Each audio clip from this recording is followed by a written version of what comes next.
അമ്മേ, ഇത് ചായ. മോളെ ഒന്ന് കാണാൻ ആഗ്രഹിച്ചതാ. സഞ്ജുവിനെ ഞാനിപ്പോ ഫോൺ വിളിച്ച് വെച്ചതേ ഉള്ളൂ. ചേച്ചി കണ്ണു തുറന്നു അമ്മേ. അതത്ര എളുപ്പം നടക്കുന്ന കാര്യമാണോ മോളെ? ശരീരത്തിൽ കയറിയത് വിഷല്ലേ? നല്ല ക്ഷീണം ഉണ്ടാവില്ലേ? പക്ഷേ നമ്മളിനി പേടിക്കാനൊന്നുമില്ല. ഉച്ചയ്ക്ക് മുമ്പ് അവൾ ഉണരൂന്ന് സഞ്ജു പറഞ്ഞത്. വിളിച്ച ഉള്ളുകൊണ്ട് അവൾ അറിയുന്നുണ്ട്. അല്ല, അമ്മ ഹോസ്പിറ്റലിൽ പോകുന്നില്ലേ? എവിടുന്നാരും അങ്ങോട്ട് ചെല്ലണ്ടെന്ന് അവൻ പറഞ്ഞത്. ഞാനും കൂടെ വരുന്നു കരുതിയ അമ്മയുടെ മകൻ അങ്ങനെ പറഞ്ഞെന്ന് എനിക്കറിയാം. അവൻ എന്ത് ചെയ്യാനാവും മോളെ? പോരെങ്കി കാഞ്ചനയും പ്രഭയും രണ്ടും രണ്ട് കോണില്ല. ഞാൻ ഹോസ്പിറ്റലിലേക്ക് പോയില്ല എന്ന് പറഞ്ഞത് സത്യം അമ്മേ. എന്നെ കരുതി അമ്മയും മറ്റുള്ളവരും പോകാതിരിക്കുകയും വേണ്ട.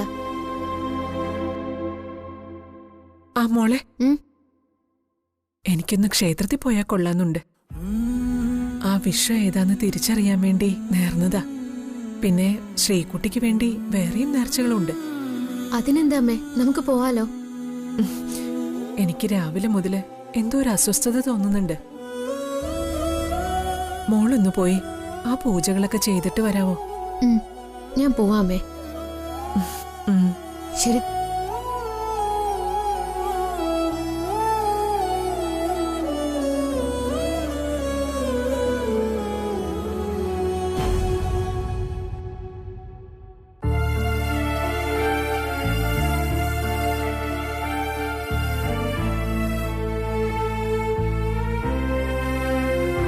വല്യപ്പച്ചി, ചായ ഇതുവരെ കുടിച്ചില്ലേ? ഇല്ല. രാവിലെ ഡോക്ടറെ കണ്ടോ? ഡോക്ടറെ കണ്ടു. അങ്കിളും കൂടെ ഉണ്ടായിരുന്നു. സ്വാതി പഴയ സ്ഥിതിയിലേക്ക് എത്തിക്കഴിഞ്ഞു. പക്ഷേ കയറി കാണാനുള്ള പെർമിഷൻ കിട്ടിയില്ല. അവള് കണ്ണ് തുറന്നു മാത്രം അറിഞ്ഞാൽ മതി. അതിന് ഡോക്ടർ പറഞ്ഞ സമയമാവുന്നേ ഉള്ളൂ. 9 മണിക്ക് അവൾ ഉണരുമെന്ന് ഡോക്ടർ ഉറപ്പിച്ച് പറഞ്ഞിട്ടുണ്ട്. അദ്ദേഹം നല്ല ശുഭാപ്തി വിശ്വാസത്തിലാ. എന്ത് വിശ്വാസത്തിലാ ഞാൻ എന്റെ മകളെയും കൊണ്ട് വീട്ടിലേക്ക് പോകുന്നത്?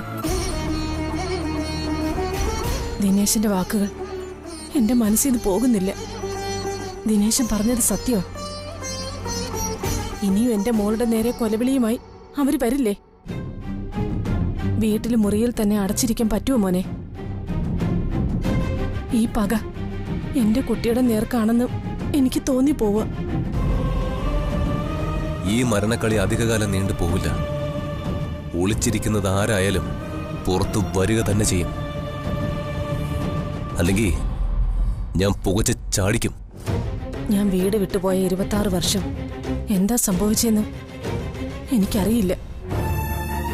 മംഗലശ്ശേരിയുമായി ഒരു സ്ത്രീ ഇത്രയും കനത്ത പക മനസ്സിൽ സൂക്ഷിക്കാനുള്ള കാരണവും എനിക്കറിയില്ല.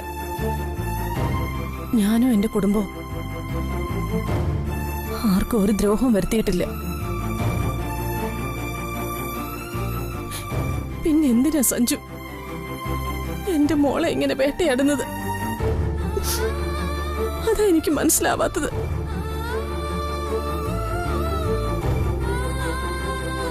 ഇന്നലെ രാത്രി ഞാൻ കുറെ ആലോചിച്ചു. മംഗലശ്ശേരിയിലെ കണ്ണിയെ ഞാൻ. അവൾക്ക് പക അച്ഛനോടും കുടുംബത്തോടും മാത്രമാ. അവളുടെ കൈകളിൽ നിന്ന് എനിക്ക് എങ്ങനെ എന്റെ മകളെ രക്ഷിക്കാനാവുമെന്ന് മാത്രം ഞാൻ ചിന്തിച്ചത്.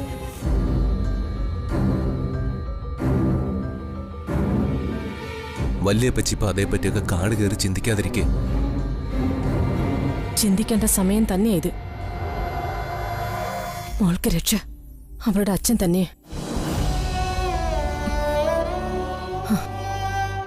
വൈകിയാണെങ്കിലും ഞാനത് തിരിച്ചറിഞ്ഞു.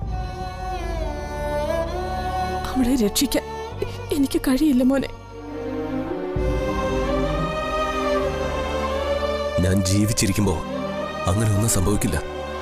സ്വാതിക്കും എനിക്കും നിങ്ങൾ രണ്ടുപേരെയും വേണം. നിങ്ങളില്ലാതെ അവൾക്ക് ജീവിക്കാനാവില്ല. നിങ്ങൾ അങ്ങോട്ടും ഇങ്ങോട്ടും ഡിവോഴ്സിന് വേണ്ടി തർക്കിക്കുമ്പോ ഞാൻ നിശബ്ദത പാലിക്കുന്നത് സ്വാതിയുടെ മനസ്സറിയാവുന്നതുകൊണ്ടാ. അവളുടെ മുന്നിലൂടെ നിങ്ങൾക്ക് വഴി പിരിഞ്ഞു പോവാനാവില്ല. അത് വല്യപ്പച്ചിക്കും അറിയാം, പ്രഭ അങ്കിളിനും അറിയാം. എന്നിട്ടും പരസ്പരം പഴിചാരുന്നത് ആരെ തോൽപ്പിക്കാനാ? നിങ്ങൾ തോൽപ്പിക്കാൻ ശ്രമിക്കുന്നത് സ്വന്തം മോളെ തന്നെയാ. ഇനി സ്വാതിക്ക് ഒരു പോറൽ പോലും വീഴാതെ ഞാൻ അവളെ കാത്തുരക്ഷിക്കും. അതിനുവേണ്ടി എന്റെ ജീവൻ വരെ ഞാൻ ബലി കൊടുക്കും. ഞാൻ എന്തിനേക്കാളും വലുതായി അവളെ സ്നേഹിക്കുന്നുണ്ട്.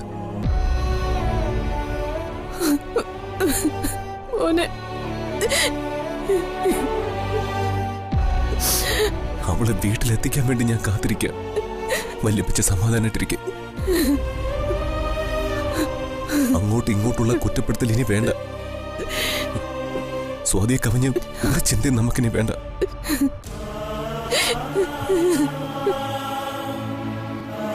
വല്യപ്പച്ച സമാധാനായിട്ടിരിക്കും.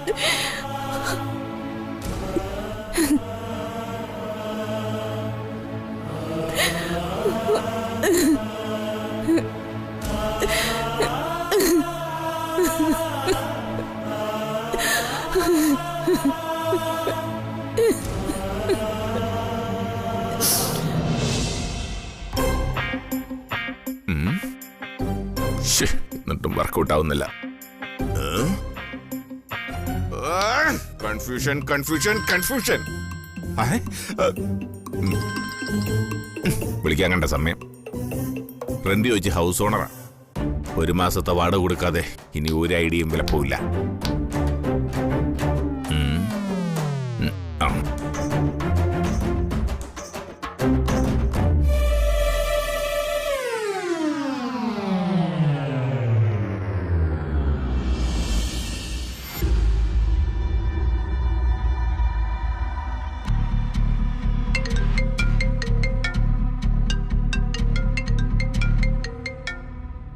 ആരാങ്ങളെ?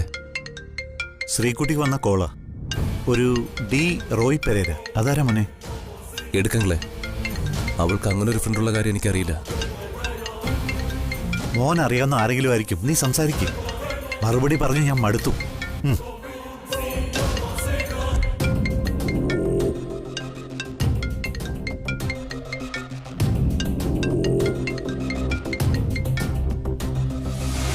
ഹലോ. സ്വാതി മാഡം ഹോസ്പിറ്റൽ വിട്ടോ? ഇല്ല. നിങ്ങളാരാ? ഞാൻ റോയ് പെരേര. സ്വാതി മാഡത്തെ ഫോണിൽ കിട്ടുമോ? ഒരു എമർജൻസി മാറ്ററാ. സ്വാതി ഫോണിൽ സംസാരിക്കാറായിട്ടില്ല. നിങ്ങൾക്ക് എന്താ വേണ്ടെന്ന് വെച്ചാ പറ. നിങ്ങൾ സ്വാതി മാഡത്തിന്റെ ആരാ?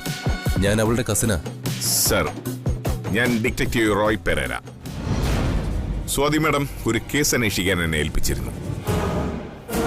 അവർ പ്രൊട്ടക്ട് ചെയ്യുന്ന ഒരു പെൺകുട്ടിയുടെ ഭർത്താവ് ആരാണെന്ന് കണ്ടുപിടിക്കാൻ.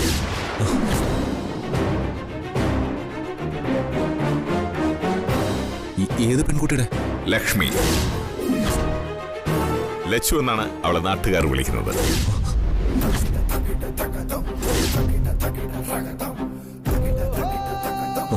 എന്നിട്ട് മുഴുവൻ ഡീറ്റെയിൽസും ഞാൻ കളക്ട് ചെയ്ത് കാത്തിരിക്കുകയാണ്. ലക്ഷ്മിയുടെ വെഡിങ് ലെറ്റർ ഉൾപ്പെടെ. വളരെ കോംപ്ലിക്കേറ്റഡ് ആയിട്ടുള്ള ഒരു കേസായിരുന്നു. ആ കുട്ടിയുടെ നാട്ടിൽ പലതവണ പോയി പലരെയും കണ്ടിട്ടാണ് കേസ് ഫയൽ ക്ലോസ് ചെയ്തത്.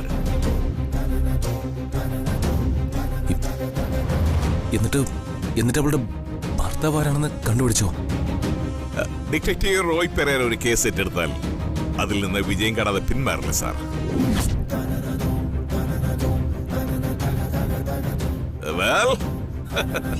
ലക്ഷ്മിയുടെ ഭർത്താവിന്റെ പേര് സഞ്ജയ് പണിക്കർ എന്ന സഞ്ജു.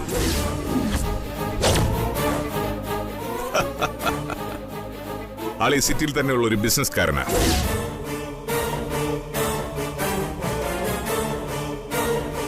പക്ഷേ സ്വാതി മേടത്തെ ആ കുട്ടി തെറ്റിദ്ധരിപ്പിച്ചിരിക്കുക. എങ്ങനെ? സോറി സാർ, ഇതിൽ കൂടുതൽ വിവരങ്ങളൊന്നും ഇപ്പൊ വെളിപ്പെടുത്താൻ പറ്റില്ല സാർ. അതെനിക്ക് തരാന്ന് പറഞ്ഞ പ്രതിഫലം കിട്ടിയതിന് ശേഷം. ഒരു ആക്സിഡന്റ് ആയി സ്വാതി അയച്ചില്ല. ഉടനെ ഒന്നും അവൾക്ക് പഴയ നിലയിൽ എത്താൻ പറ്റില്ല. Oh my god. നിങ്ങൾ ചെയ്ത ജോലിയുടെ പ്രതിഫലം ഞാൻ തരാം. താങ്ക് യു സാർ, എനിക്കത് മതി. മുഴുവൻ കേസ് ഫയലും ഞാൻ സാറിന് ഹാൻഡ് ഓവർ ചെയ്യാം. എവിടെ നിങ്ങളുടെ ഓഫീസ്? പാറ്റൂരാണ് സാർ. ഇൻഫോർമർ സീക്രട്ട് ഏജൻസി എന്നാണ് പേര്. ധാരാളം കേസുകൾ ഞാൻ പുഷ്പം പോലെ കൈകാര്യം ചെയ്തിട്ടുണ്ട്. സാർ വന്നോളൂ. ഓക്കെ, ഞാൻ വിളിച്ചിട്ട് വരാം. Always welcome sir. Thank you.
ഒരാള് രക്ഷയ്ക്കായി പ്രാർത്ഥിക്കുന്നു, മറ്റൊരാള് ശിക്ഷിക്കാനായി പ്രാർത്ഥിക്കുന്നു.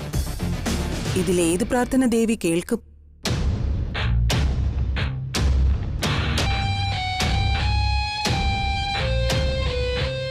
അമ്മേ ദേവി, ലാഭനഷ്ടങ്ങളുടെ കണക്ക് വെച്ച് നഷ്ടങ്ങൾ മാത്രം സംഭവിച്ചവരോട് കരുണ കാട്ടണമേ.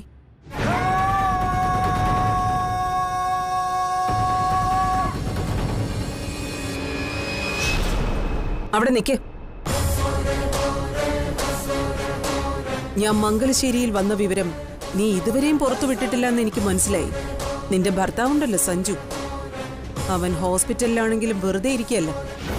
ഹോട്ടലുകളും റിസോർട്ടുകളും ലക്ഷ്യം വെച്ച് പ്രൈവറ്റ് ഏജൻസിയെ വെച്ച് അന്വേഷിക്കുന്നുണ്ട് ശത്രു ആരാണെന്നറിയാൻ.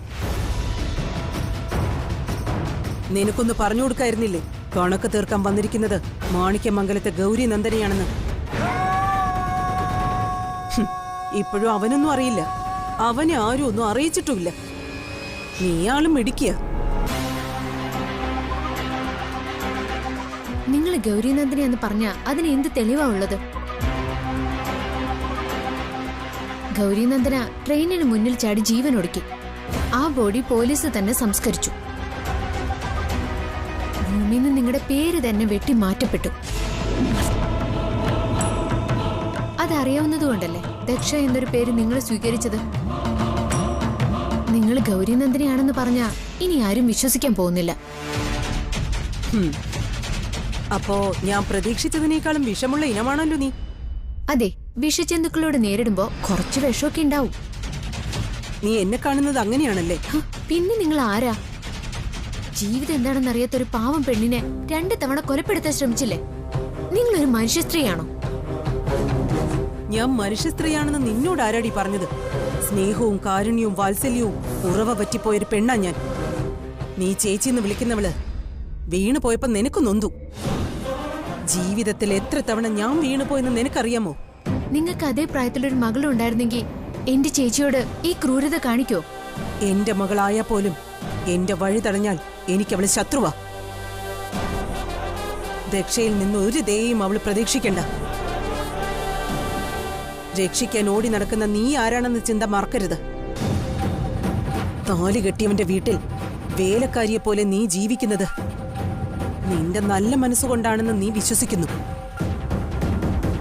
ആ വീട്ടിലെ മറ്റുള്ളവർ നിന്നെ തിരിച്ചറിഞ്ഞാലുള്ള അവസ്ഥ നീ ഇതുവരെയും ചിന്തിച്ചിട്ടില്ല. നീ ഒരു വിഡ്ഢിയല്ലെന്ന് എനിക്കറിയാം. സ്വാതി ഇല്ലാതാവേണ്ടത് നിന്റെ ആവശ്യമാണോ അതോ എന്റെ ആവശ്യമാണോ?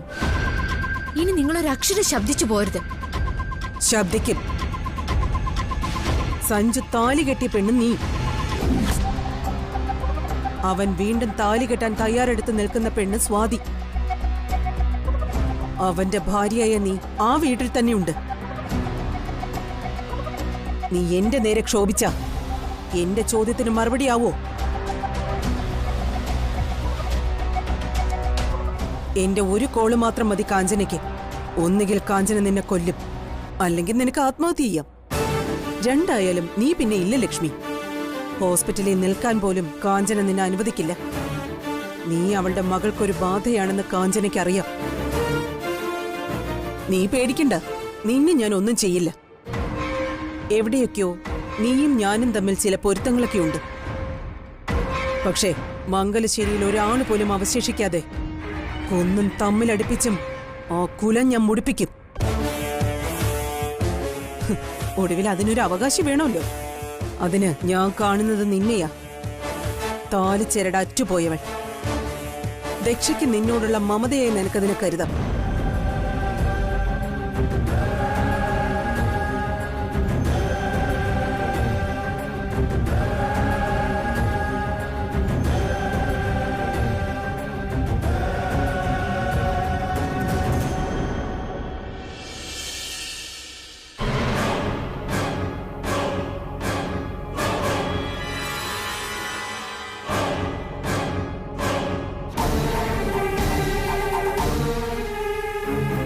ഞാൻ കണ്ടിട്ടുള്ള പെൺകുട്ടികളിൽ വളരെ ജെന്യൂൻ പേഴ്സണാണ് സ്വാതി. അവൾക്കാരുടെ ശത്രുതയില്ല. സ്വാതിക്കൊരു എതിരാളി ഉണ്ടെങ്കിൽ അത് സഞ്ജന തന്നെയാണ്. നമ്മുടെ ക്യാമ്പസിൽ അങ്ങനെ ഒരു സംസാരം ഉണ്ടായിരുന്നു. മനു എന്താ പറഞ്ഞു വരുന്നേ? സ്വാതിയെ ഇല്ലാതാക്കാൻ ഞാൻ ശ്രമിച്ചു എന്നാണോ? ഒരിക്കലുമില്ല സഞ്ജന. സഞ്ജുവിന് വേണ്ടി നിങ്ങൾ രണ്ടുപേരും നിലകൊണ്ടു വെച്ച് ഞാൻ പറഞ്ഞതാ. ക്യാമ്പസ് ജീവിതം അവസാനിച്ചോടെ എല്ലാവരും അവരവരുടെ വഴിക്ക് പോയി. അതോടെ എല്ലാം തീരുകയും ചെയ്തല്ലോ. ആരെന്ത് വിശ്വസിച്ചാലും സ്വാതിയെ ഞാൻ ദ്രോഹിച്ചിട്ടില്ല. ഇനിയിപ്പോ പഴയ കഥകളൊക്കെ അറിയാവുന്നവർക്ക് കൂട്ടി വായിക്കാൻ ഒരുപാടുണ്ടാവും. ഞാൻ ഈ നാട്ടിൽ വന്നതും ഷെയർ വാങ്ങിയതും ഇവിടെ നിൽക്കുന്നതും ഒക്കെ അതിനെ ബലപ്പെടുത്തുകയും ചെയ്യും.